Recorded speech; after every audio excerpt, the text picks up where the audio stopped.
Vous venez de recevoir un courrier de licenciement, peu importe le motif disciplinaire, économique, pour cause réelle sérieuse, et vous vous dites qu'est-ce que je dois faire là, maintenant, tout de suite.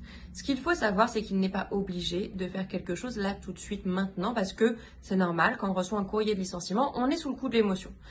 Souvent, nos clients nous disent, attendez, mais moi, je vois qu'il y a marqué que j'ai 15 jours pour contester le licenciement.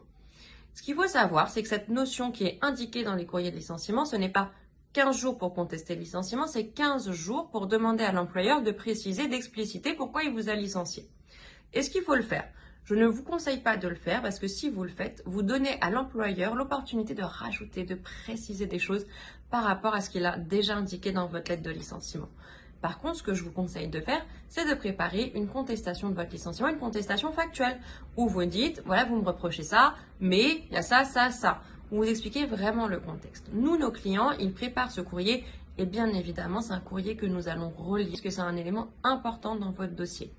Concernant le licenciement, vous n'avez pas 15 jours pour le contester, mais le Code du travail nous dit qu'il y a 1 an pour contester le licenciement, donc pour saisir le conseil de prud'homme. Donc il ne faut pas s'inquiéter par rapport à ce délai et surtout il faut prendre le temps de faire une contestation qui soit étayée et précise. Bien évidemment, nous, on vous accompagne pour cela.